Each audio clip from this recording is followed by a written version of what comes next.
प्रिय मित्रों, राधे राधे, जय श्री कृष्ण। मैं अजय सोलंकी, एस्ट्रो एडवाइजर व फ्लूटिस्ट, आज के ज्योतिष एपिसोड में अपने एस्ट्रो चैनल में आपका हार्दिक स्वागत करता हूं। मित्रों, आज के इस ज्योतिष एपिसोड में मैं आपको बतलाने जा रहा हूं नव वर्ष 2026 का आरंभिक माह जनवरी मिथुन राशि के जातक जातिकाओं के लिए कैसा रहेगा। मित्रों, जनवरी माह में आपको असाध्य, जो जातक जातिकाएं असाध्य रोगों से पीड़ित हैं उनको निजात मिल रही है, उनके आयुष में वृद्धि हो रही है, उनके स्वास्थ्य में वृद्धि हो रही है। और जो जातक जातिकाएं रिसर्च, इनोवेशन, खोज के कार्यों में लगे हुए हैं उनको अपने कार्यों में भारी सफलता मिल सकती है। विरासत में धन संपत्ति की प्राप्ति हो सकती है। इसका कारण है शनिदेव, जो कि अष्टम भाव, कुंडली का जो कि अष्टम भाव सबसे अशुभ भाव होता है। असाध्य रोग, मृत्यु तुल्य कष्ट, दुर्घटना का भाव होता है। इस भाव के स्वामी होकर के एक दूसरे अशुभ भाव या द्वादश अशुभ भाव में विराजमान हो गए हैं। जब कोई ग्रह अशुभ भाव का स्वामी होकर के दूसरे अशुभ भाव में विराजमान हो जाता है तो श्रेष्ठम राजयोगों में से एक कहलाए जाने वाले विपरीत राजयोग का निर्माण होता है। यह राजयोग श्रेष्ठम राजयोगों में से एक माना गया है।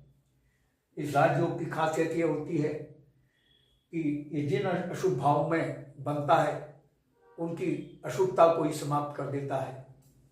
क्योंकि यह राजयोग अष्टम और द्वादश भाव में बन रहा है। आपको मैं बतला चुका हूँ आपको क्या लाभ मिल रहा है। आपके चिकित्सा व्यय में कमी आ रही है, या तो बिल्कुल शून्य हो जाएगा या कम हो जाएगा।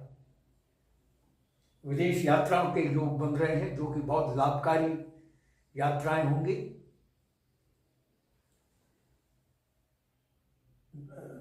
देवगुरु बृहस्पति देव आपके गोचर कुंडली के लग्न में विराजमान होकर के आपके व्यक्तित्व को ओजस्वी, प्रभावशाली बना रहे हैं। लोग आपके नेतृत्व को स्वीकार करेंगे। आपके मान सम्मान, पद प्रतिष्ठा में देवगुरु बृहस्पति देव वृद्धि कर रहे हैं। और जो जातक जातिकाएं नौकरी में, उनको पदोन्नति मिल सकती है। और जो जातक जातिकाएं सरकारी नौकरी के लिए प्रयासरत हैं उनको सरकारी नौकरी मिल सकती है। जनवरी माह में आपको कोई उपहार मिल सकता है। सरकार, शासन, प्रशासन से भी सम्मानित होने की संभावना है। और जो लोग राजनीति में हैं उनको उच्च राजनीतिक पद मिल सकता है। उनकी राजनीतिक महत्वाकांक्षाएं पूर्ण हो सकती हैं। देवगुरु बृहस्पति देव की लग्न भाव से सप्तम दृष्टि सप्तम भाव पर पड़ रही है। सप्तम भाव बिजनेस का भाव है। जो जातक जातिकाएं बिजनेस में हैं उनको उनके बिजनेस को ग्रोथ मिल रही है। नवीन बिजनेस आरंभ करने के योग बन रहे हैं। बिजनेस के मुनाफा में भारी वृद्धि होने जा रही है। लेकिन सावधान, बिजनेस पार्टनर से सावधान रहने की आवश्यकता है। क्योंकि तीन ग्रह बुधदेव, शुक्रदेव, मंगलदेव सप्तम भाव में अस्त अवस्था में विराजमान है।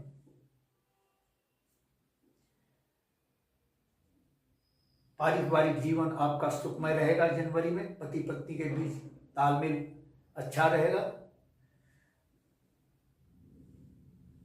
लेकिन आय में उतार चढ़ाव देखने को मिल सकते हैं। खर्चा अधिक, आय कम की संभावना है। क्योंकि आय भाव के स्वामी मंगल देव अस्त अवस्था में विराजमान है।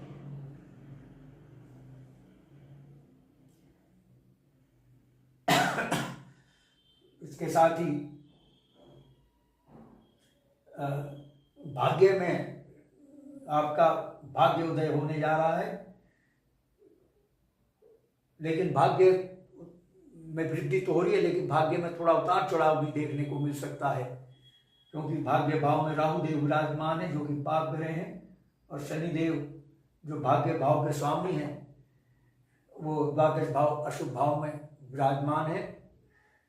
दूरस्थ स्थान पर तबादला हो सकता है।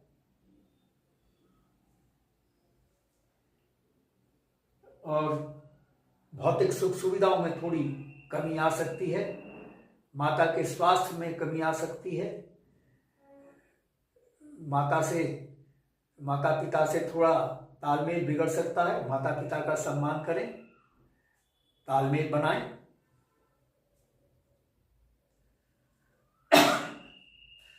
संतान पक्ष से थोड़ी चिंता हो सकती है, क्योंकि पंचम भाव के स्वामी जो शुक्रदेव अवस्था में है।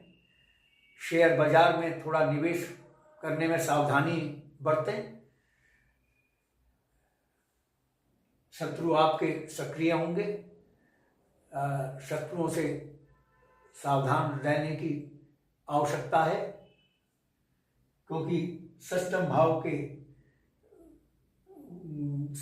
स्वामी जो रोग ऋण शत्रु का भाव है, उसके स्वामी मंगल देव अस्त अवस्था में है।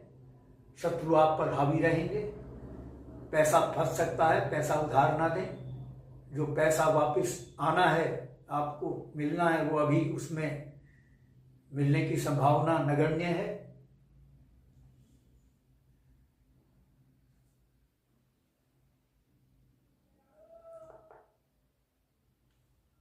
और इसके साथ ही छोटी मोटी यात्राएं करने के भी योग हैं, जो कि कष्टकारी होंगी। यात्राओं को अवॉइड करें। मित्रों, यदि आपको मेरा ये एपिसोड पसंद आया है, I request you to please subscribe my channel. मैं आपके संज्ञान में यह भी लाना चाहूँगा, देश और समाज के लिए, हालांकि मेरी एस्ट्रो सेवा बिल्कुल निःशुल्क है, लेकिन व्यक्तिगत परामर्श निःशुल्क नहीं है। व्यक्तिगत परामर्श के लिए आपको शुल्क देना होगा, जो कि बहुत ही अफोर्डेबल और कंफर्टेबल है, रीजनेबल है।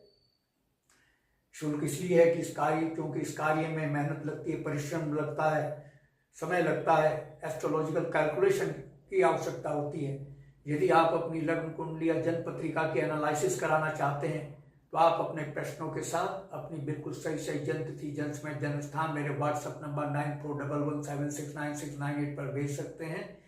मैं आपके प्रश्नों का तुरंत उत्तर दूंगा। बस आज इतना ही मित्रों। धन्यवाद। राधे राधे। जय श्री कृष्ण।